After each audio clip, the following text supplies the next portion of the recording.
Good morning, everybody. Welcome to another episode of Gaming News at Noon with Salty and Boom. I'm your host this week, Saltiest Gaming, and this is my co-host, Mr. Boomstick XL. How's it going, buddy? Hey, what's going on? Happy New Year, everybody. Let's hope that 2019 is going to be the year of years for gaming. As we've seen, Salty, with the releases in the first 3 months, it looks like 2019 is poised to trump 2018, and that's pretty hard to say considering we've had some incredible titles last year. It's true, man. 2018 is going to go down into the record books as one of the best years for gaming, not only with video games, but just how healthy the industry is. And I am super excited for 2019. I'm going to do some videos on 2019 because there's some interesting things happening. We're already getting some rumors out there. We got some great topics today. It's good to be back. I don't think we've done an episode in about a month because my kid was sick at one time, and then holidays come up. But it's good to be back in 2019. We have some great plans for the show and the content. Make sure you hit that like button and share this out on social media so everybody can get in here and talk some games on this fine Wednesday morning. So without further ado, we are going to get into a hot topic here. It's just hot off the presses. According to Major Nelson's Twitter account, the games for Xbox Game Pass for January have been announced, and it looks pretty interesting. I'm not going to lie. It looks pretty good. I have some of the better titles already, so without further ado, I'll talk about it, and we'll kind of, go over what we think about these titles. But Life is Strange Complete Season, episodes 1 through 5, is going to be released December 20th. Life is Strange Before the Storm, episodes 1 through 3, December 27th. Life is Strange 2, Part 1, January 3rd. So you're talking about Life is Strange. If you haven't got into that, like myself, you have a chance to partake in the goodness that is Life is Strange. Shout out to Lady Foxfire. She loves Life is Strange. And are you a fan of Life is Strange, Mr. Boomstick? I actually got into it because of Luca. Okay. And I played the first 3 episodes of the first season and just got distracted. Though I have to say, it is a fantastic series. I think it's one of the it's one of the highlights that's not a Telltale game. And because obviously the closure of the studio, this is all we're going to get in regards to those kind of point and click adventures. Yeah. I'm excited, to be honest with you, because I have to finish season 1. I did not purchase season 2. I've already downloaded it, which is great. I'm ready to go with that. Yeah, this episodic content is perfect for Game Pass. I'm surprised about how much content they're actually putting in here, man. It's pretty much everything, right? Yes. So that's good for people that haven't, partaken in it, or even if you have, it's going to be there. One of the bigger titles that are going into Game Pass this month is Ark Survival Evolved. It's going to be dropping January 3rd. Pretty much with this game, I had a lot of hours put into Ark. One of my most played games whenever it released. It was a buggy mess. I was on the Xbox Fat, but I still enjoyed the game. It's still a very fun game. I think this is pretty awesome for the people that haven't been able to experience Ark. I know that the developers are kind of under fire with their new game. It's a pirate game, I guess. It's kind of a reskin of Ark. Did you get a chance to play Ark at all, or is it not your bag? Yeah, you know what? I did download it originally. I did put maybe 10 seconds into the game and realized that it's just not for me. Yeah. It's listen, and I say this all the time. If it's your bag, yeah, great on you. It's a big game. They've made massive, changes and updates to it. So again, if it's for you, that's great. It's just one of those games that it's just not in my wheelhouse.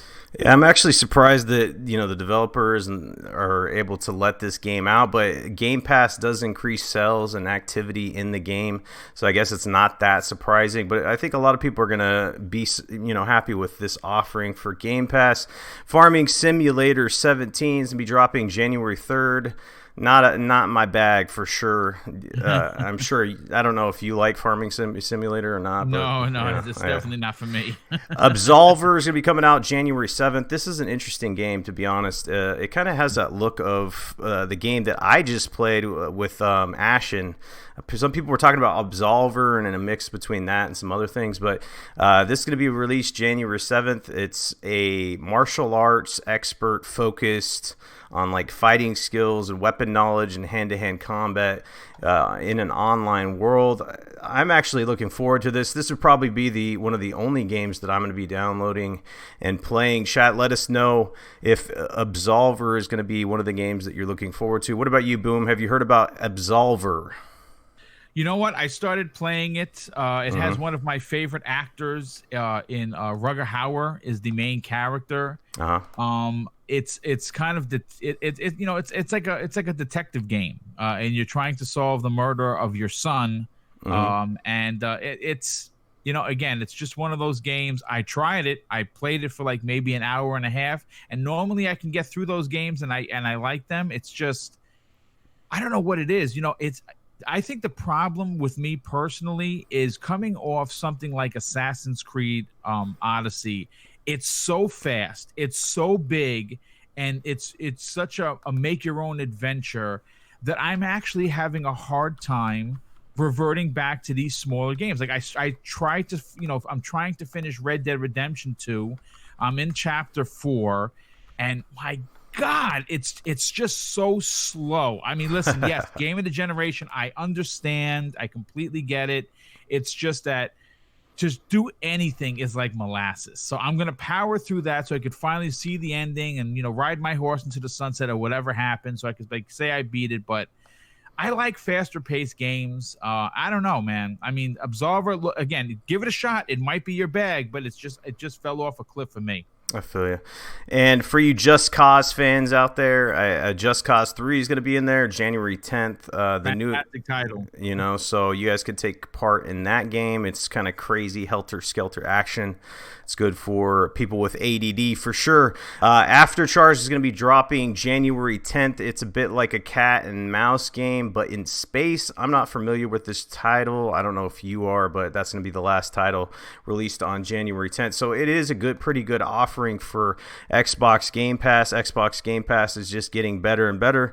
They seem to be dropping these initial lists of titles that drop on, at the beginning of the month. So they're saying, hey, we're going to drop these games, and then they put in some surprises there. So I wouldn't be, surprised if they add some future games this month. So stay tuned for that. But overall, I think Xbox Game Pass is awesome this month.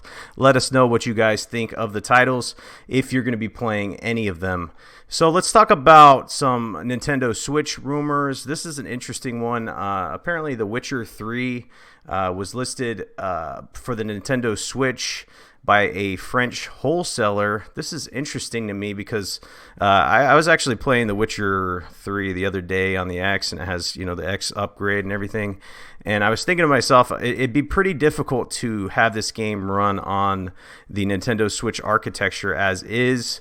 It's kind of severely underpowered, so I kind of question if this is actually going to come to fruition. There was another game that is pretty graphically intensive. That's Ark Survival Evolved. They dropped that on the Switch, and it's an abomination. Let's just put it that way, because it just, it's bad. So hopefully it's not a repeat of that. Hopefully they're not just trying to port this game over just to port it over, and it actually would run. What do you think about this rumor, Mr. Boomstick? Well, you know what? I think would be fantastic for Switch owners to get a game that big on the console. Whether or not it could run it is another story. But I'm interested to see. I mean, again, listen. Here's the thing. A lot of people like to down the Switch because it's the system that are getting old games, and you know what? This system wasn't around during a lot of these games releases. So I think that some of these games deserve another life on another console. The Witcher is graphically demanding and such a big world. Mm-hmm. You know what? I'm going to say this. If they can somehow pull that off, that's going to prove to me a lot of things about the Switch. But who knows? Only time is going to tell, because like I said, when you look at that game on the Xbox One X and on the enhancements and just the foliage and the horses and the monsters, everything looks just so damn good. It would really be daunting on the OS on the Switch. I don't know, man. I mean, listen, rumors. I'm sure they're going to scale it back to some extent, but I would still like to see it come out on that platform. Yeah, I think the open world, like extremely graphically intensive open world games are kind of the Switch's kryptonite per se, Yeah. because Yep. like games like Red Dead Redemption 2, I don't think that would, they had some quotes about it, and they kind of damage controlled the fact that it was kind of a power issue and not because of when it released, because they were saying, hey, this game's been in development forever, it takes time to port over and all this other stuff. So I think these open world games are going to be the kryptonite, but I do see a lot of attention being added to Nintendo Switch, especially from publishers. They want in on the money. Nintendo Switch is selling like hotcakes, and Yep. the third-party support is the best it's been on a Nintendo console in forever, and it's just going to be getting better. You're going to be seeing more of these games day and date dropping. Right now we're getting them kind of behind schedule or post-release, or some of these older titles. What's interesting is EA is working on a Frostbite engine update to support more Nintendo Switch titles. I found this very interesting. So Bethesda's on board with the whole Nintendo Switch thing. They've done Wolfenstein, Doom. You see a lot more attention there. They're trying to get their games on the Nintendo Switch day and date. So EA, well, for sure. Oh yeah, so EA wants a piece of that pie. But in order to do that, they need to make some modifications to that Frostbite engine, which is pretty graphically intensive. What do you think about EA trying to get in on this Nintendo Switch buzz?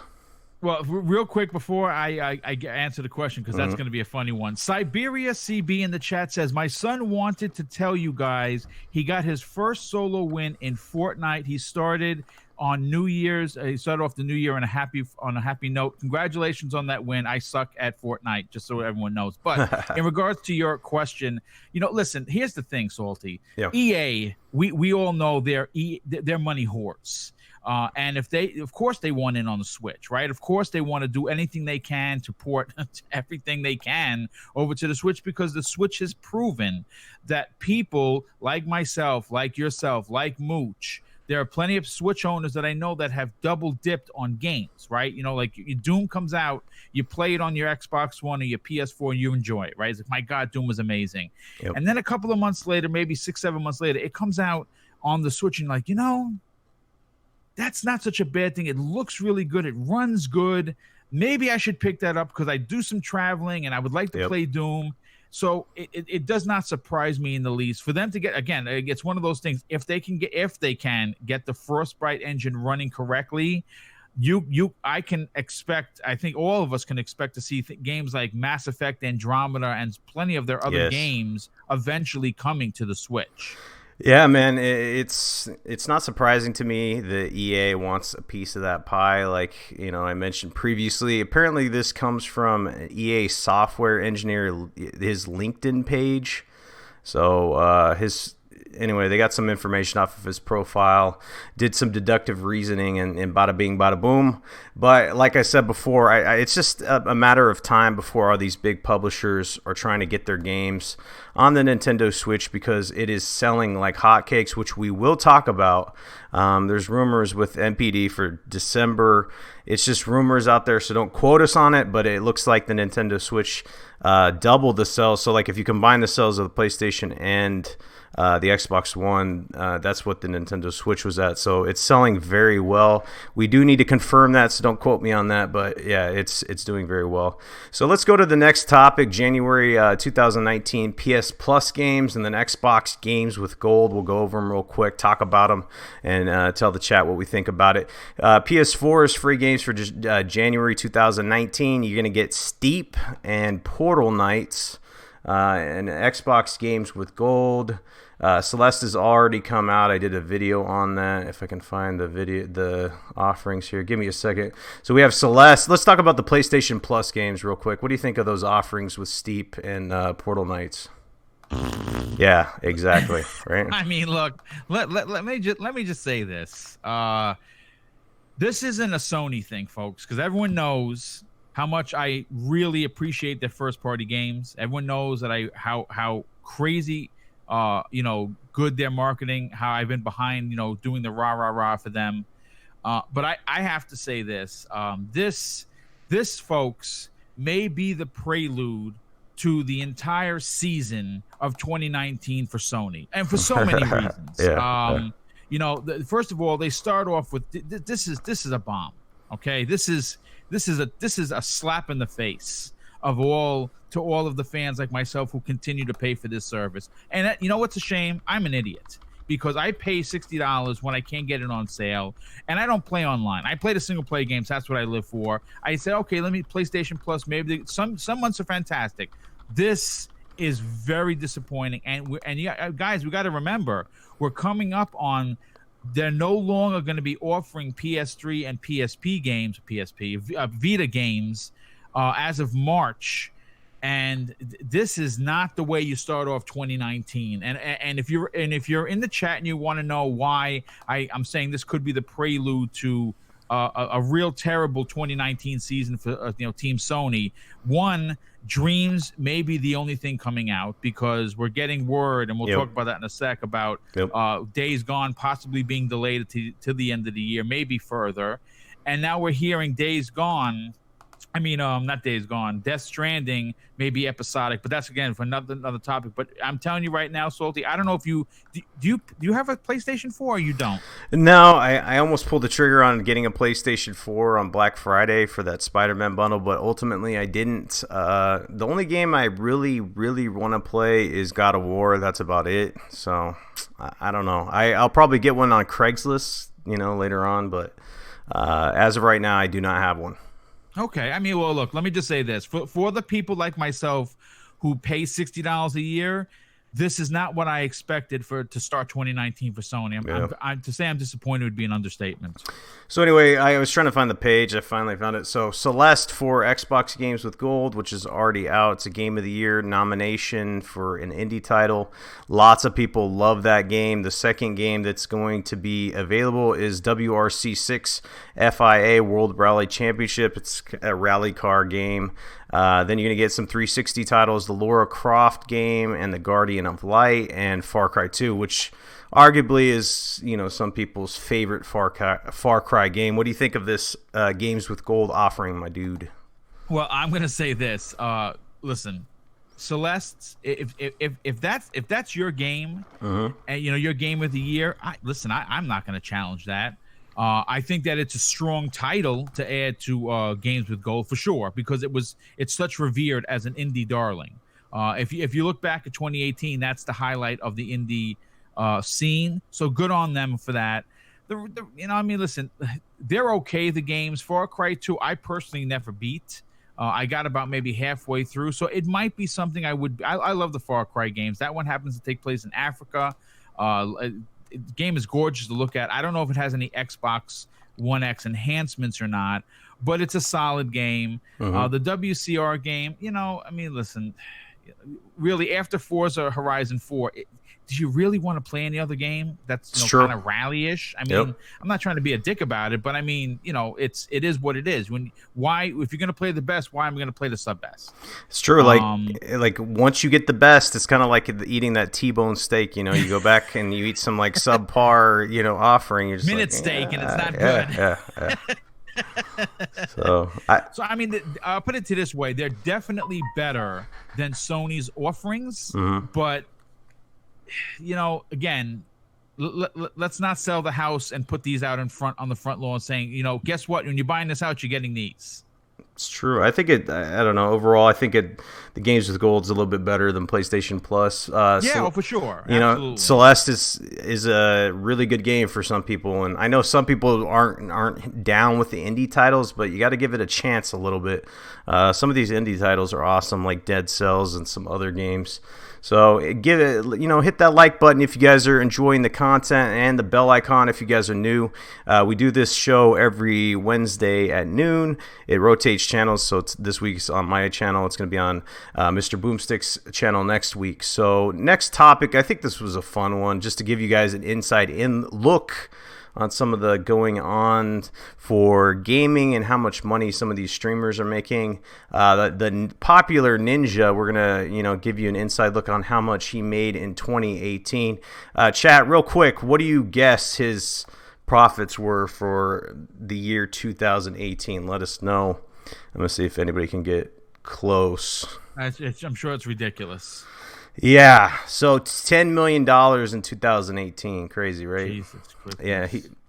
So Ninja said he can make upwards to $500,000 a month, and that's just for Twitch streaming revenue. And then he's got all these advertisers that are sponsoring him. So he's making a buttload, but it's a reflection on Ninja and also the health of the gaming industry and streaming in the whole, esports and everything like that. Just the fact that a streamer like him can be as popular as he is and make as much money as he is doing just speaks volumes to where gaming is at this moment. What do you think about this whole Ninja phenomenon, gaming 2019? What do you think, Boom? Well, I mean, listen, I'm going to be honest with you. I didn't know who he was before he became popular. I don't watch his stuff now. I've seen a couple of interviews with him. Obviously he had the "I don't game with girls" controversy that kind of just was blown away. Like no one gave a shit, which is in itself sad. You don't make a comment like that. Could you imagine? We're small, right? Like between us, we didn't even have 5,000 subs. It's true. But if one of us or both of us collectively came on the air to this 56 people watching now and suggested it, or just downright said, I don't game with girls because X, Y, and Z, we'd be finished. It'd be done. We would be finished as content creators. People would be like, "Whoa, where the F did that come from? You guys got some pair of balls." Yep. I mean, look, I've seen a couple of his things. I don't find the guy that interesting, but his audience is not me. Remember, I'm the old man in the room. I'm 48 years old, so of course his audience is not me. His audience are the 16, 17-year-olds, maybe even the younger ones, like the 10, 11-year-olds that think his purple hair is cool, and he plays Fortnite. So I mean, listen, I'm going to say this. I'm not a hater. I'm a congratulator. I'm happy for his success. The guy's making a tremendous amount of money. You know what I'd like to see him do? Being that he has some stardom power now, I'd like to see him give back to the community. Because, if we can do it on the small budgets, and I mean effing tiny budgets that we roll on, you and I, and the way we give back to this community, I'd like to see him give back to some charitable organizations in a big way. Sign that $1 million check. And for breast cancer, or for elder abuse, or for the police officers endowments foundation, something to say that he's not just like a fireworks show. You sit there for an hour, you watch all the fireworks go off, you're like, wow, and as soon as it's done, it goes dark, and then you just kind of go home. I hope that's not what he turns into. I'd like to see him do more with his stardom. Yeah, he has a lot of popularity. I just think it's cool for gaming overall, just to have that kind of exposure. Just I'm not necessarily a Ninja fan per se, but when streamers like that are getting that much attention and they're on news stories, news interviews and everywhere, right? It promotes gaming in a bigger light, So I think whenever gaming can get more exposure and more attention for the positive, I think it's good for all of us gamers. So hopefully he'll be doing good things like you were talking about. Let's move on to the next topic here. We're going to talk about the 10 best-selling video games of 2018. And there was kind of a surprising number one here. I'm not going to lie, because Super Smash Brothers literally only had less than 25 days to be able to get, recorded in 2018. And they killed it. They're the top selling game on Amazon for 2018. It's crazy. We're talking about a title that is only found on one console. That's the Nintendo Switch. The user base isn't as big as like a PlayStation. PlayStation's nearing 100 million consoles. And this just speaks volumes to how, I don't know how to explain it, man, how rabid the fan base is for their first party offerings, especially bangers like, Super Smash Brothers, that's like on another level when it comes to popularity. But damn, I'm shocked with this result, honestly. Like, I knew it was going to sell well, but it outsold Red Dead Redemption 2, which had months on Amazon's listing here. So I'm gonna list these off and then we'll talk about it. So Super Smash Brothers was 1, Red Dead 2, Super Mario Party was 3, which is another title from Nintendo, which is crazy. Marvel Spider-Man for PlayStation 4, Mario Kart 8 Deluxe, which is that's been around since the Wii U, and then they put it on. It keeps selling. It came out last year. Yeah. Super Mario Odyssey was released a while ago. That's number 6. Pokemon Let's Go. Call of Duty Black Ops 4, number 8. God of War was 9th. And Breath of the Wild was 10. So lots of Nintendo titles, man. Like I said, the Nintendo system is selling like hotcakes. It's insane. Like people are snatching that up like it's going out of style. What do you think of this news, man? Amazon's top list for 18. Well, there's a couple of things here. This is a very big box, and I'm going to need your assistance to unpack this because there's a lot to talk about. First of all, there's a couple things. Number one, 5 out of the 10. Folks, check this out. 5 out of the top 10 selling games in 2018 are Nintendo titles. One, technically 2 are new. Because Mario Party came out this year. I bought it for my nephew. I bought it for myself. It's a fantastic game. I love it. But three of these 10 titles are older Nintendo titles, which, again, Super Mario Odyssey, fantastic game. Super Mario Kart Deluxe, fantastic game. Zelda Breath of the Wild, holy shit, that game was a launch title, and it's still selling. Look, folks, let me just say this. This is one of those moments. And I know I'm kind of going off a little off, not really off topic. If I was Phil Spencer, right? And I know we're not going to turn this into an Xbox, topic, but this proves so many people wrong that exclusives don't matter. It's true. Okay, that should be the headlining words on this particular. Exclusives matter. Let me just say this. Smash Brothers. When you have when you pass something like Red Dead Redemption 2 in 24 days, that is more than just a stake in the sand. That's a stake in the planet. For Nintendo's superpower that they have when it comes to their first party. You got to remember, Smash Brothers Ultimate is technically, even though it has every character from every game, every Smash game ever released, which is fantastic, it is technically like a port. So that beat out Red Dead Redemption 2. Just think about that for a second, how the significance of an older, very still relevant title can beat something like Red Dead Redemption 2, God of War, name it. It's just crazy. Yeah, it speaks strength to Nintendo's first party offering. We got a super chat here. Freak with the $20 super chat. Boom, you have a good heart. Ninja would be wise to listen to his elders. I like that. I dude. believe Thank you very that much. is correct. That's awesome. That is correct. But yeah, like Nintendo, their first party is unbelievable, and that's why the classic sells well. The NES and then SNES, and if they drop the 64 version, that would sell well. The strength of their first party is second to none, and I know that PlayStation has really good first and second party and exclusives right now with God of War and Spider-Man and such, but the selling power and the fan base, the rabid nature and the support of the Nintendo fans is second to none. Like those titles that are the pillar foundation, of Nintendo, those sell. It's like almost a sure thing that they're gonna sell, right? Like Zelda, Mario, and all this other stuff. So like when you look at Halo for Microsoft and like the decline of that, that specific title, it's hard to see that because that's a foundation title for Microsoft.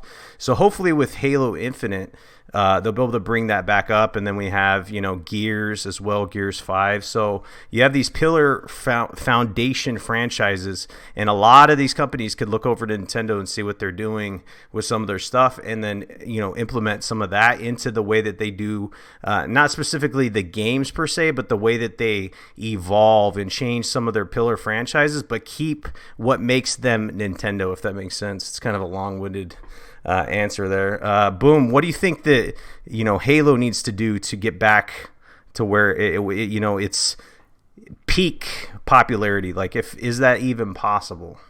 No, I think it is possible, to be completely honest with you, Salty. I think that we are on the cusp of something very special. See, look, here's the thing.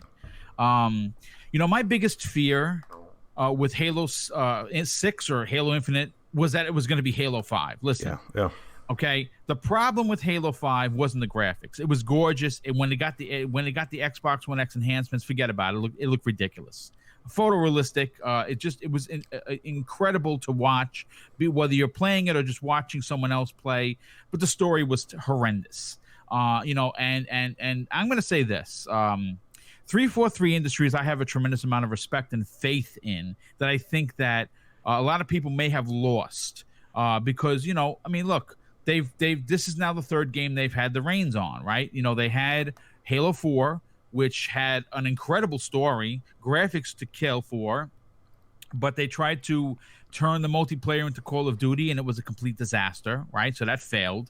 5 comes out. They have this incredible marketing of Locke versus Chief, and the almost the sin of gaming was that the fact that Locke was able to crack Chief's visor, which, my God, it hasn't been done by planets, right? Yep, so that was a big kick in the balls, and the story was just horrendous. But you know what?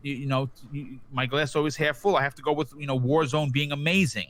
I don't play Halo for multiplayer like I did in Halo 2, Halo 3, but it's if you like multiplayer, Warzone is fantastic. You and I both have talked, and we've seen some things about Halo Infinite and what they're gonna do, and there's some talk of like, again, don't boo me in the chat, but it becoming a little something like Destiny, open world, and I know that's the D word is, oh my God, you said the D word, get them off the air, but guys, come on. Halo has to evolve, man. It does. I mean, the corridor shooter, I'm not saying it's dead. I'm saying that it can be a thing. It just can't be the main thing. I think we have to, I think as technology advances, so does storytelling, so does graphics. The Halo franchise has to follow in tow. And we just can't have the same point-to-point run down a corridor, shoot a bunch of guys, throw some blue bombs, and be out. Yep. I just you can't have that. Salty, am I crazy? No, to make total sense to me, man. I said this many times. These popular franchises, you can't rest on your laurels. You got to change. You got to evolve. You got to, like I said, you got to keep that foundation. What is Halo? Like, its definition, you can't really change that. But you can evolve to new technology and new abilities with like programming and development, and implement those into the game and make it fresh. Like God of War changed, for example, and it sold gangbusters. And then you look at Breath of the Wild, the way that game changed. Yes. And Mario Odyssey. I have to tell you, man, there's so many things about like Cappy and the ability to use him, and like you could throw your hat into a wall that has a zipper on it, unzip it, and go into it. Like, those are the things that I'm talking about. It's still Mario, but they put stuff in there to make it fresh, right, and new. And that's what Halo needs. That's what Gears needs. I have a feeling that Gears is on that route, and Gears, so hopefully we'll see that with Halo. I think that they're on some good track there with the way that they're handling that franchise, and hopefully it will return to its glory. So let's move on to the next topic. We have some PlayStation news here, or rumors, both. Death Stranding is rumored to be episodic, according to Norman Reedus in some interviews. Not sure if he knew what he was talking about. Maybe he did, maybe he didn't. Maybe he was kind of confused from, filming The Walking Dead, or whatever. But he's saying this is episodic. Man, I don't know what to think about this, because first of all, I don't know what Death Stranding even is. It looks like delivering package simulator, and I haven't seen one weapon in there per se. It's confusing. We're not sure when it's supposed to be coming out. Some rumors were saying early 2019. Some people were saying it was supposed to be shown at the Game Awards. It wasn't. What do you think about this rumor for episodic content for this game? Well, look, here's the thing. I said it at the opening of the show, and again, I'm a Sony fan, folks. Okay, so don't get it twisted. Like I'm pouncing on, piling up on the dog here. It's, I want their first party games. What I don't have any patience for is what Sony did in the early years of the PS4. Show us magnificent trailers. Hype up all this stuff, and then for years we got nothing. Yes, 2018, fantastic year. As a matter of fact, their 3 games were in my top 5 of 2018. My top 10 of 2018, they were in my top 5, which is that saying something? That's how much I love their games. This particular information, look, here's the thing. Norman Reedus isn't a dumb dude. Okay, he's not a dummy. Okay, yeah, he may look like a greaser, if you will. Yeah. But the guy is very intelligent. He knows how to market himself, and he understands what episodic content is. For crying out loud, he's on The Walking Dead that runs episodes, so he understands the terminology. Yeah. If he's saying that it's episodic, it's probably going to be episodic. Now, here's the thing. I don't know what the game is. The game looks very, very strange. It's what you would expect from Kojima. I mean, the guy, he just tells very long-winded stories that sometimes don't come together. I mean, and again, if this is episodic, right? Let's say, for instance, the game is put out into 5 parts. Are we going to get like a 10-hour game that 4 hours of it is going to be cutscenes and the other 6 we're going to be playing? Like I'm confused here. Very confusing. Because he does like the cutscenes and he does them well. Metal Gear was notorious for them. All of them were, and this is another. It's a head scratcher. I got to be honest with you. The game has been in development for quite some time, so I don't understand. When I'll put it this way, when a main title like this, a AAA title, regardless of who it's for, it could be Nintendo, it could be Microsoft, doesn't matter. Let me change gears for a second, Soldy. I want to ask you a question. Yes. What if you heard that Halo Infinite was going to be episodic? Would you not be like, what the F is happening here? So that's exactly what I'm saying. Okay, again, Death Stranding, not on Boom's top list of most anticipated games, but at the same time, to release a game this long in development episodically, that says that there's been some development problems. Yeah, I saw some Hitman comments in the chat, and that's exactly what I was going to be going to. Is I think Hitman, with the episodic situation, that hurt that game when it came out. We also have like other examples like the Telltale franchise, them going out of business. This episodic content, like the way to be able to get this out and keep gamers involved, I think Kojima, he really wants to be a movie producer or director or something like that, like the way that he does things. So I don't know, maybe he should move into that realm if that's the way it's going. I think he's severely overrated. I've said this before. I think they roll out the red carpet for this guy, treat him like royalty, but like the proof's in the pudding. I just don't see it, you know what I'm saying? So with this game, it's very confusing, not sure what it is, what the core mechanics of this game are, and the release date is fuzzy at best. They're saying early 2019, but people have pulled out on that. I'm not sure if it's even to be dropping in 2019. I think episodic, if you decide to go that route, I think it'd be a killer for this game, honestly. I don't think this is the way they should go, and if it is the way it is, I don't know. I hope it I hope it the best. I don't want it to fail. You guys don't get me wrong here. I want it to do well, but these episodic games, they're hard to sell, okay? Because you get content, then you have to wait, you got to wait for future content. If that doesn't come out fast enough, then gamers get impatient, and they don't want to buy the content or they get annoyed, right? So I don't know. It should be interesting to see what happens in 2019 for PlayStation. You know, what kind of games are actually going to drop? Because Days Gone, that's rumored to be delayed as well. It might go out of 2019. So we're looking at Dreams possibly as one of the only titles to come out in 2019. Boom. Yeah, I mean, look, I'm sure Dreams is going to be a fine game. Again, it's one of those titles.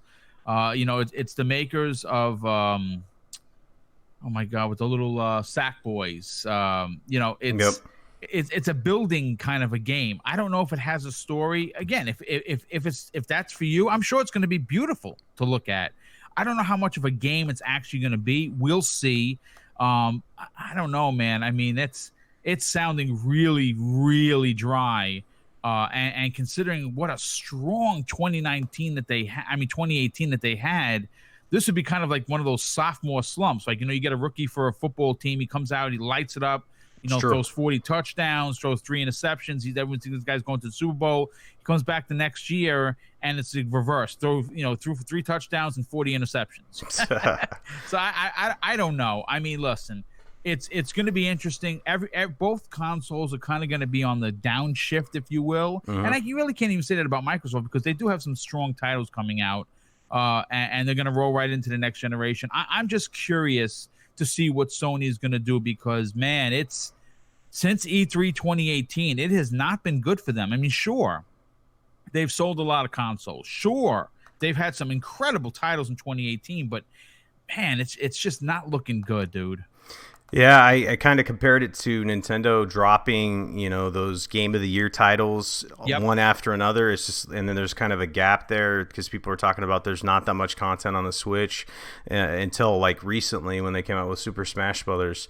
If you're going to be dropping these huge titles a couple months after another, it's tough to fill that gap. And then gamers are always about, what have you done lately for me? I don't care what came out, what's coming out now. And that's just the way it goes. So let's move on to another PlayStation rumor / Switch and Xbox. Persona 5 was a popular title for some, and for some people don't like it. But there's rumors out there that the Persona 5 might be coming to the Switch based off of the fact that they got Joker in... Super Smash Brothers, so that's a big hint there. And then Atlus has announced Persona 5R, a new version of its acclaimed RPG. So they're famous for working on enhanced versions of previous titles. So like mobile versions, like smaller versions on the platform. I believe they worked on, what was it? They're able to port these games to portable titles, so that leads it into the Switch being one of the main entry points for this game. And then also, I believe if it was to drop on the Switch, it would also drop on the Xbox One. What do you think of Persona 5? Are you a fan? And what do you think of this possible Switch port? Well, a couple of things. First of all, I bought Persona 5. I bought the collector's edition. No big surprise there, folks. Because I wanted it on the ground floor. I've never played a Persona game before. I'm like, my God, this game looks great. Could it be a game in Boom's wheelhouse that he missed out on all these years? Sadly, I have to report that after 4 hours of playing and riding the train, I have realized that this game was just not for me. And again, that's fine. Not every game is for Boom. I get that. Take nothing away from someone like, let's say, Luca, who put hundreds of hours into this game, loved every minute of it. I think that and I want to give a shout out to Tryhard Fan, who's in the chat. He says that Persona 5 should be on all platforms. I agree with you 1,000%. There is a market for that game on the Switch. There is especially in Japan, which is the Switch is the colossal giant, if you will, because of the portability. So just imagine the sales numbers on Persona 5R, whatever it's going to be. I can see it coming to the Switch just based on what you said earlier, Salty, about Joker coming to Smash, which that's a big deal. But we also know that Phil Spencer has gone to Japan at least a half a dozen times in 2018 alone, trying to make these deals to get these Japanese-based games onto the Xbox platform. So I can see this Persona 5R coming to all consoles. Maybe even they'll re-release it on the PlayStation 4. So it'd be another set of trophies. I'm sure they would get more sales. People that really enjoyed the game would rebuy it. just to play through it again and get all those trophies. So it is a possibility. Yeah, since the Switch is a secondary console to a lot of PlayStation owners and Xbox One owners, I could see this, them buying this game again if they really love it, because they can, take it on the go and experience it there, because it's a different experience to play a game on the go, like portable. It's pretty unique. So I think this would be interesting. Not too sure how much it would sell on the Xbox One. I'm sure it would do pretty well because, Nier was sold pretty well, and some other titles like Monster Hunter and stuff like that. So I think it's good news for people that like that game or that style of game. So stay tuned for that. It might make its way over to the Switch. More than likely it will. And maybe on the Xbox One. Speaking of Monster Hunter, they're going to be getting an Assassin's Creed crossover event. I know how much you liked Assassin's Creed Odyssey, so you should be hyped about this. They're going to be offering some armor when it comes to, it's going to look exactly like Assassin's Creed getup. And then what's cool about this, which is outstanding about this franchise and how they're keeping it fresh, is they're actually going to have Geralt from The Witcher 3 in here as well. And I'm pumped about that, dude. I haven't played Monster Hunter in a while. I own the title, and it's super fun. Once they drop The Witcher in there, boom, I'm back in there because I love The Witcher 3. I love Geralt. And then this Assassin's Creed situation, the event there, that's exciting as well. It gets players that have kind of stepped away from the game to come back, and I think it's an outstanding move by the developers, Capcom, to get people interested in the game again. Boom, what do you think, man? Well, I think it's fantastic. I mean, listen, Monster Hunter is one of those titles that, if sitting back prior to launch, you weren't really sure how it was going to do, right? And it came out and it broke sales records for Capcom. First of all, it's the highest selling Monster Hunter in the history of the title for Capcom. P.S. by the way. Yep. And the game is a masterpiece. I have it. I have not played it in a while. But this series has been since its inception in early 2018 has been notorious with guest characters. They had Ryu in there. They had Dante from Devil May Cry, and there was a few other ones in there. And now now we're getting Geralt from The Witcher 3. Now we're going to get this new character from Assassin's Creed. The gear from Assassin's Creed. I think it's fantastic that Capcom continues to support this game in the way it's doing, because again, they could just roll over on the money that they made on it and just keep it moving, but yet they're still keeping it fresh. And in early 2019, from what I understand, there's a massive expansion coming that's going to continue the franchise past the end game. So that's great if you're a fan.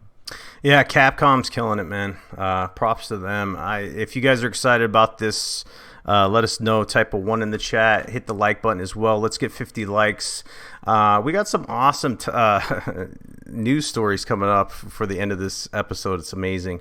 Let's get into this Jablinski stuff, man. I want to talk about this. This has kind of got me triggered, and I'll tell you why. Okay, I love Jack Black, and I actually, when I was on the ground floor when he actually got on YouTube before it blew up or whatever, I saw his little promo ad. I just thought it was kind of some little thing he was doing. He does this Jablinski. It's going to be better, bigger than Ninja and this and that, and PewDiePie, and he made me laugh, right? So I subbed. But there's kind of an underlying problem here with YouTube, and I want to get into it. So we got these stars from Hollywood, right? They're infiltrating YouTube, which is, YouTube's already been changing for when it comes to the way it is. When YouTube started, it was a place for people to be able to be themselves and film themselves and put their content up there. It's kind of a social media thing. And it's, blossomed into this thing by, Google owns it's a search engine essentially. And there was, the adpocalypse with PewDiePie because he's involved as well. And, the way that people make their content is a lot different than it was, say, 5 years ago, right? Or 4 years ago, even 2 years ago. And now we're getting infiltrated by these movie stars like Will Smith, Jack Black, and all these dudes and women from Hollywood. And it's the problem with this is the smaller content creators like yourself and myself from the ground up. It's hard enough to get exposure on YouTube or grow your channel. And then once you're competing with these movie stars who they get on YouTube and instantly have 3 million subs, and he has 1 minute of content, it's not even content, it's just a promo thing, and then him saying, hey, we hit 1 million subscribers or 2 million subscribers, and he's getting that much play, and he's starting a gaming channel. That's going to snuff a lot of these smaller channels out, and people that put a lot of effort into their work and stuff like that. And a lot of these Hollywood movie stars that are kind of on their way out when it comes to popularity in Hollywood will start infiltrating YouTube. And I just think it's a huge problem. Chat, let us know what you think. Are you a fan of Jablinski? Like, I don't have a problem with Jack Black, but just the fact that they just come in here and flex their muscles and, hey, I'm a movie star, come sub to me. I don't have any content, but I'll get 3 million subs right off the bat. It's just insane, man. Boom, what do you think, man? You know what? I have to address this on two sides of the coin, if you will. First of all, I'm a huge Jack Black fan. I love his work. I think he's hilarious. The thing is this. The people in the chat, for instance, we have 65 people watching. We're probably gonna break 1,000 views on this show. You know what? There's a lot of work that goes on behind the scenes for these shows. For instance, when I was doing some of my episodes, I wrote through Christmas. I wrote through Christmas Eve. I wrote on Christmas, on New Year's Eve. I'm always writing, trying to prepare for the shows, and I think that and I've gotten so many encouraging, amazing messages from a lot of people in here. Like perfect example, like a guy like Dreadpool. We've talked privately. That guy's a gentleman, and he's complimented me on how hard of work that I put into the channel. The one thing I have to say about fans that you and I have respectively, Salty, is that they know a fraud when they see it. And Jack Black, I'm not saying the guy's a fraud. I'm saying I like his work. But, if you're going to have a gaming channel, you're going to have to put the work in. Like, you just can't read headlines on someone else's work. There's got to be, in order to give a gaming opinion, you have to be a gamer. And as gamers, right, everyone in the chat, whether you agree with me or you don't, we know a fraud when we see it. You know what I'm saying? If, like, for instance, a guy like Ninja, if he wasn't like a gamer, because he's a gamer, his thing is Fortnite. That's what he's good at, and that's where he made his fortune and his fame from. We would know, and I think that I actually don't have a lot of fear of these stars coming into the YouTube world, simply because they're gonna have to provide the content to keep the subs. Like I said, I just broke 2,000 subs on Christmas Eve. And in a year's time, that's a real big deal for a small channel like myself. You're closing in on 3,000, and that's a big deal, Salty. So we put a lot of work. Yeah. I'm up sometimes 3-4 nights a week to 2 o'clock in the morning writing. I do my best writing after midnight. I say that all the time. Mm-hmm. And I put a lot of work into the channel, and so do you. And people see it. People come to and listen, and they're here. We got them locked in for an hour and a half, 2 hours, because they want to hear what we have to say, because we're providing good, solid information. A guy like Jack Black, your humor and the comedy that he brings can't be the only thing, because then it's going to just be a comedy show and not a gaming channel. So I'm actually not too worried about it. I think that if he turns out to be not a gamer, I think we'll all see that very soon. Yeah, and don't get me wrong, I'm not scared of Jack Black. Like, let's put it out there. Like, here's the deal. I understand what he's doing, right? Like, he's it's a hustle, right? Yes. The thing is he has so many resources that we don't have, and I'm not even talking about myself, because he's going to do game streaming more than likely on Fridays, I think, is what he's doing. That's his thing. He interacts with the audience. He's going to get tons of subscribers here on YouTube and super chats or whatever he's planning on doing. He'll have advertisers and all this other stuff. What I'm saying is it's the trend, and like we have our base audiences, and what I was saying is, like, for the future of YouTube, it's an issue right now for people to even try to get off the ground floor. Shout out to Nintendo Direct. He was talking about this as well. Like, it's almost impossible to beat the algorithm from the ground up, and the fact that we even have 2,000, 3,000 subscribers is insane, as my dog scratches in the background. But it's tough for small people to try to get started, and it's going to be even tougher is what I'm saying. I see these trends, and these people have resources that we can't even imagine. Jack Black has publicists. He has people to do the graphics for him. He has people to do the lighting. He has people to do his sound work for him. If he wants to put up a replay of his channel or do cuts for him, he has all that at his disposal, and he could do all of it. So when you have these people moving in and start infiltrating from Hollywood, it just snuffs a lot of the smaller channels that put all this work into it. And like I said before, YouTube is a platform that I love, and I love being a part of it. It's tough to see it go this way, because I see Will Smith, and he was in the YouTube Rewind, which was one of the most disliked. I think it is the most disliked video ever on YouTube, which is ironic. He's in the beginning, and you could tell that he doesn't give a shit about what he's saying. Oh my God, I can't wait. This is crazy, and it's just like Will Smith. I'm like, I loved you on Fresh Prince, and I loved you in movies, but man, like, get off of YouTube. It is what it is. But like I just don't like the trend. You guys can disagree with me or agree with me or whatever. I just don't want to see it on YouTube. But I think that's just the way it's going. I think you'll see more of these movie stars do these gaming channels, and it's the same problem with like Twitch. Like when you have porn stars coming in and being Twitch streamers, it lowers the quality of like credentials for people that are actually putting in work, right? You have some porn actress coming in and showing off her cleavage and this and that, and she's not even a real gamer, but she's getting all these views and subscribers and super chats and all or whatever. It's tough to see, man. So I don't know. I thought I'd bring it up because he's all over YouTube. I've been seeing people comment on it, so I thought it was a good topic. Last up, we're gonna go on to the next topic here. We have From Software is rumored to be developing 2 games on the slate here. So they got Sekiro: Shadows Die Twice, which I'm super excited about, and they have 2 unannounced titles. So it's interesting to think about what these can be, because they've spoke on the Dark Souls situation, and they said that they're not going to be making Dark Souls games for the foreseeable future. That could change. But what do you think these 2 announced titles could be? Do you think one of them is going to be Bloodborne, or I think it might be Bloodborne. I don't know.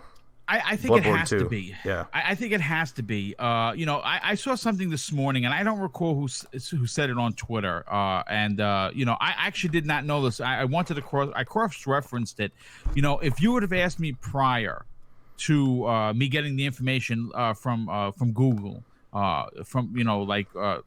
would have said, well, yeah, Bloodborne sold 5-6 million copies. Turns out, Bloodborne sold only 2 million copies. Really? Which I was very, very surprised. I mean, listen, you ask anybody, first of all, Bloodborne, again, I think Salty, for you, would be a great reason to pick up, once you get a PlayStation 4, a cheap game. Bloodborne's amazing. I did not get very far in it. It is, again, I'm not a Souls dude. You know what I'm saying? It's just not for me, but because it was a little bit more fast-paced, kind of like Neo, because Neo I put 90 hours into. I could not stop playing that game. The game was fantastic. Bloodborne 2, I think it almost has to be one of those games, simply because the fan base has been screaming, and for good reason. Bloodborne 1 was a freaking masterpiece, and the story may not be, I didn't finish it, and I only got maybe a quarter way through, but the game is fast paced. It's fantastic. It's Dark Souls with a little bit of an edge. So I think you'd love it. But I think Salty, absolutely, those are one of them, because I know that they said they're taking a break from Dark Souls, the series itself, and that's pretty much confirmed. But to think that this one of those games would not be Bloodborne 2 would be crazy. Yeah, I think it's exciting news. I said God of War was the title that was bringing me over to PlayStation, but Bloodborne is that other title because I've been wanting to play that since I saw it drop on PlayStation. So that's definitely a title that I'm interested in for sure. I think that people are going to get their wishes on this whole Bloodborne 2 situation. You just got to be patient. Sekiro Shadows Die Twice. I think that game's going to be phenomenal, dude. Everything I've seen about that game just draws me in. It's very gory and fast paced, and it's set in Japan. You know, it's crazy. Crazy. Looks really good. I have the collector's edition pre-ordered and paid so for. Good, man. Listen, I all I saw had to do was see the trailer, and I was sold. I don't think it's going to be as Dark Soul-ish, if you will. I think it's going to be more Neo-ish, if you will. Yep. And I could really get behind that. I'm very excited for that title, and that's coming out in March. Yeah, let us know if you guys are excited about Shadows Die Twice. It was shown on the Microsoft stage, and when I first saw it, I was like, holy hell, what is this? You know what I'm saying? So I'm pumped about that game. It's one of my most anticipated for sure because I'm a huge Dark Souls fan. I love the way that they just evolve this style of game. Like we said before, you can't just keep doing the same stuff. Like, developers don't like making the same thing over and over. Like, they like to challenge themselves and try stuff that's new, and it's an art style for them. Imagine drawing the same painting over and over. It would get boring. They want to try new stuff. It's like people that are making animated movies. They make different movies, different styles, different types. That's the same thing with these developers. So we'll see what kind of titles come. 2 unannounced titles there. For sure is going to be Bloodborne 2, one of them. It's not a matter of if, it's a matter of when. So we'll see when that drops. Last topic before we get out of here. It's kind of an interesting one. Microsoft and Playful Corp Super Lucky's Tale could be coming to the Nintendo Switch based off of a LinkedIn profile. Again, it looks like this title might be dropping on the Switch, and it's not that popular and beloved on Xbox. But I think if it dropped on the Nintendo Switch, I think it would be well received. Kind of fits on that platform. What do you think of this rumor? Are you a Super Lucky's fan? Dude, I absolutely love Super Lucky's Tale. I'm not gonna lie here. I beat the balls off that game. I keep going back every now and again. I absolutely adored this title from start to finish. I mean, some of the boss battles, they were controller throwing worthy, especially the last boss. Oh my God, it just drove me crazy. But I have to say, I loved every minute of it. The DLCs have been really good. I think the game would fit so perfect on the Nintendo Switch. I can't believe it took this long to actually get that game, because I actually thought it was going to be like an exclusive character for Microsoft. Turns out that it's not, if this LinkedIn thing is true. But it would be a great title. I really enjoyed it. Yeah, it's apparently it was like on VR first, and then it evolved into what it is today. I think it would be outstanding, and I've said my point before that I'm not locked into this whole exclusive thing. Like if it goes to the Switch, so be it. I have a Switch. I mean, it might be interesting to play it there, and I'm not locked into like specific. Hey, this needs to be exclusive here, so I can have bragging rights over person B. But that's going to be it for the topics. It flew by, man, this hour stream. We're thinking about, maybe upping it to an hour and a half. Let us know if that's something you guys would like to see. It's good to have all you guys here. Like I said before, we haven't done this on my channel for like a month probably. So it's good to have you guys here and supporting the content and stuff like that. This new year, 2019, is going to be outstanding. And we're going to be doing big things, man. Mr. Boomstick, where can people find you? Well, I mean, look, you can. I mean, if most of the people that are in the chat are following me, but if you're not, check out my channel, Double Barrel Gaming. I think you'll find a lot of interesting content. Obviously, I don't do many videos anymore. I do unboxing still. Like I'm unboxing the Sekiro Shadows Die Twice Special Edition. I'm at the end of the month. I'm going to be doing the unboxing for the Resident Evil 2 Collector's Edition. But I do all live content now. It's something that I feel more live behind the mic than I do when it comes to making the videos. I launched a new addition to the channel, Double Barrel Gaming Presents, that I did last month with the the Iron Lords podcast, and that was a big success. And I just want to announce that this month's group of guys, is going to be the Basement Radio Arcade podcast crew. That's going to be happening on the 19th, and you're going to get to find out how the show came to be and who the members are and what their background and stories are. It's my evolution of the community spotlight that I started when I first did the channel in very late 2017. And on Twitter, follow me at Mr. Boomstick XL. My DM is open if you want to message me. I love interacting with the community, so check out the channel and hit me up on Twitter. Sorry, I was muted here. So it's been an awesome episode. So I'm going to be making a channel update video for my channel as well. I think that Mr. Boomstick is one of the best live streamers out there, so he definitely excels in that area. I'm glad you guys, show up to my live streams and stuff like that when we do the Saltiest Gaming podcast as well. We're going to be doing some changes to the channel. We have a nice announcement. Noof Nukem is going to be returning as a full-time panel member for the Saltiest Gaming podcast. His schedule's changed and he can make it back, so he'll be returning as a full-time panel member starting tomorrow. So catch us live at 9 p.m. Eastern, the Saltiest Gaming podcast. I got some interesting things in the works, and I'll let you guys know about that, like I said, on the channel update. But that's going to do it for this episode of Gaming News at Noon with Salty and Boom. Hit the like button, share it out, and hit the bell icon. Have a great day, and enjoy yourself with the gaming whenever you can get it in. And as always, stay salty.